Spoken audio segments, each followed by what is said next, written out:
हम्म, तो बच्चों अभी हम लोग काफ़ी टाइम से जो नाउन नंबर पढ़ रहे हैं, मतलब ये कि हम लोग सिंगुलर से प्लूरल बनाने की कोशिश कर रहे हैं। तो आज हम लोग उस सीरीज में पार्ट नंबर 14 जो है हम लोग देखेंगे।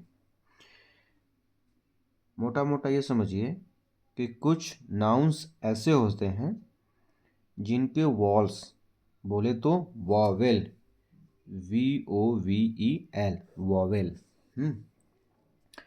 इन वॉवेल में चेंजेस करके हम लोग सिंगुलर से प्लूरल बनाते हैं, एक वचन से बहुवचन बनाते हैं। ये देख लीजिए, टोटल 8 हैं। टूथ, TOOTH टूथ, एक दांत।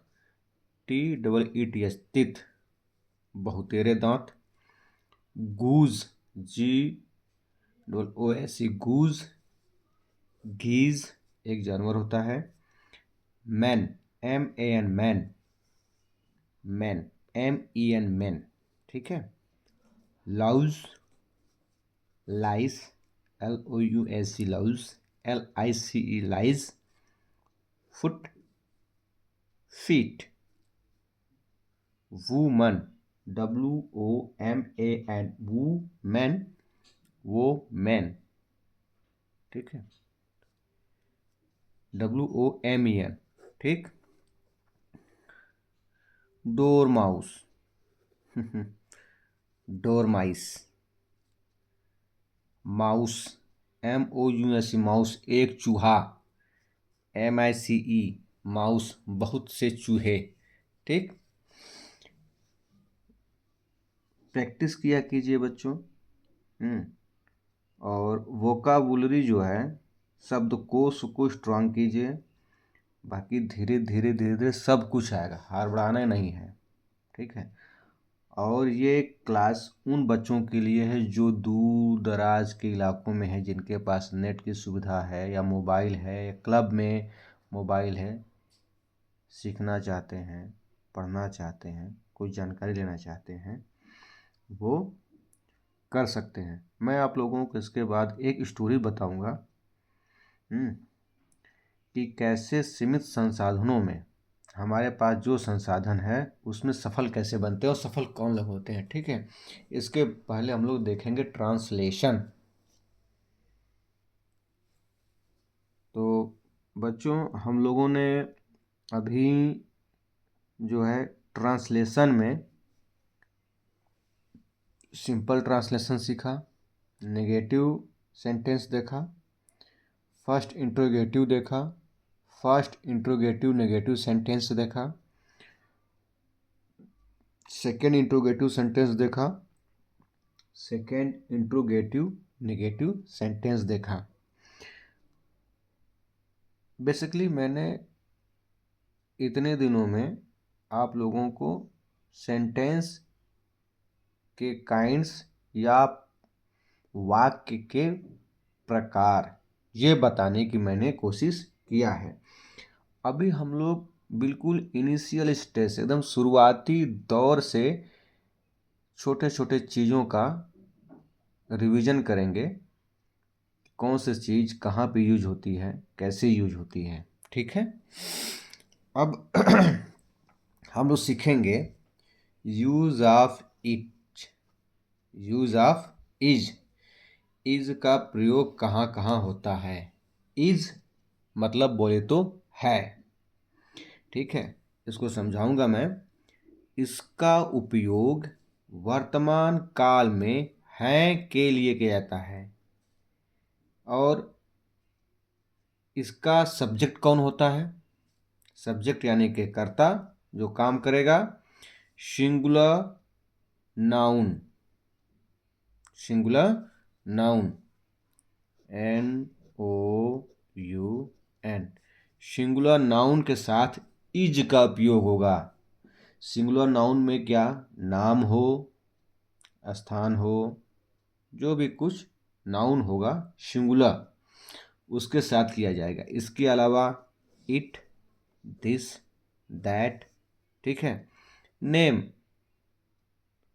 ना, मतलब वही घुमा फिरा के हमने क्या बोलना बताने की कोशिश किया है, बेसिकली सिंगुलर नाउन।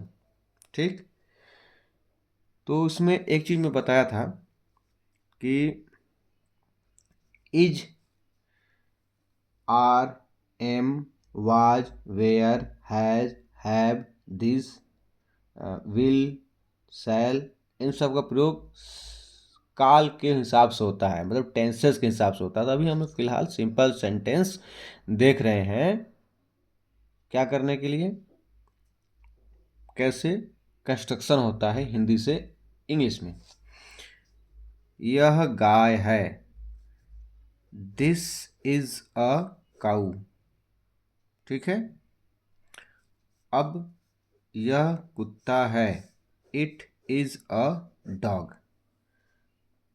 ये मैंने अपने मुन्नू राव सर से पूछा था, काऊ और डॉग के लिए दिस और इज क्यों लगा। तो सर बोले कुत्ता छोटा प्राणी है इसलिए इट लग गया, गाय बड़ा प्राणी है इसलिए दिस लग गया। तो इस चीज़ का ध्यान रखेंगे, और आपके आसपास कोई इंग्लिश के ज्ञाता होंगे उनसे भी डिस्कस करके मौज ले लीजिएगा, या फिर यूट्यूब पे किसी और अच्छे टीचर का बढ़िया से इज यूज ऑफ दिस का उपयोग जान लीजिएगा।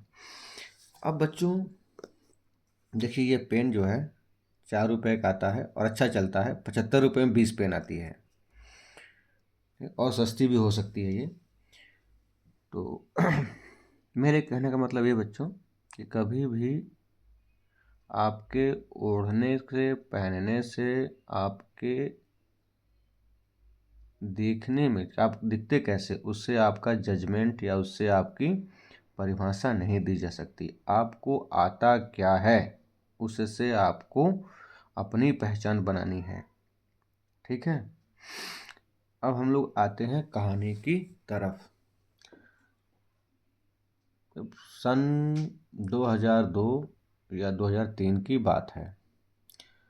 हम लोग अपने गांव में जंगल विभाग के प्लांटेशन में एक क्रिकेट का मैदान बनाए थे, उसमें मैच खेल रहे थे, और एक बार टूर्नामेंट ऑर्गेनाइज किया हम लोग। ठीक है, तो उसमें एक लड़का था जो हम लोगों के घर में कभी कभी काम करने आता था। मतलब गांव देहात में क्या होता है, मेहनत मजदूरी, लौनी बिनिया, यही सब होता है। तो वो बोला कि भैया हरे, अपनी भाषा में भोजपुरी में, भैया हरे दुकान राखब, मतलब कि मैं दुकान यहाँ पे लगाऊंगा। तो यार उस वक्त 88 रुपए का वो दुकान लगाया। अब सोचिए कि 88 रुपये का उसने दुकान क्या लगाया होगा। 88 रुपये में उसने क्या दुकान लगाया होगा। वहाँ से उसको क्या हुआ पता नहीं, वहाँ से उसने अपने उसको कंटिन्यू रखा। हम लोग भी घर से बाहर आ गए, इंजीनियरिंग वगैरह किए, और कुछ टाइम के बाद हम लोग 2010 के आसपास में, जब मैं इधर नौकरी वोकरी में आ गया, तो गया घर। तो वो आया था हमसे मिलने और ले गया अपने घर, दिखाया तो हमने देखा कि यार गजब है यार, 4-5 कमरों का बकायदा वो रूम और घर बनवा रहा है, और उसने एक छोटा सा माल, गांव का चलता फिरता छोटा सा माल खड़ा कर दिया है। ट्रैक्टर लिया है, सीजन में धान, गेहूँ, प्याज, आलू, जो उसको मिलता है वो जो है सेल करता है या फिर स्टोर करता है, जो भी करता। मतलब सोचिए कि 6-8 सालों में उस बंदे ने मात्र 88 रुपये से, और गांव की जनता और कम हो गई जो उसके साथ वाले थे, और वो लोग कहाँ चले गए, दिल्ली, मुंबई कमाने धमाने। लेकिन उसी लिमिट और सीमित लोगों के बीच में, संसाधनों के बीच में उसने किया, तो इससे फ़र्क नहीं पड़ता है कि आप कहाँ पे हैं, आपका बैकग्राउंड क्या है। शुरुआत करने की देर है बच्चों। आप जहाँ पे भी हों, जैसे भी हों, आप कोशिश कीजिए कि मुझे अपने जीवन में कुछ करना है। आज मैं जो कुछ भी हूँ, मुझे इस हालत में तो बिल्कुल आगे अपने जीवन को गुजारना नहीं है, यापन नहीं करना है। मरना है तो उचित और अच्छे कंडीशन के अनुरूप मरना है। ऐसा नहीं कि साला भिखमंगा होकर पैदा हुए, भिखमंगा होकर मरेंगे। हालात और किस्मत दोनों अपने हाथों में है, जिसको बदली जा सकती है, और लोग बदलते हैं बच्चों। ठीक है, कहानी ख़त्म। अभी आप लोग पढ़ाई कीजिए। ठीक।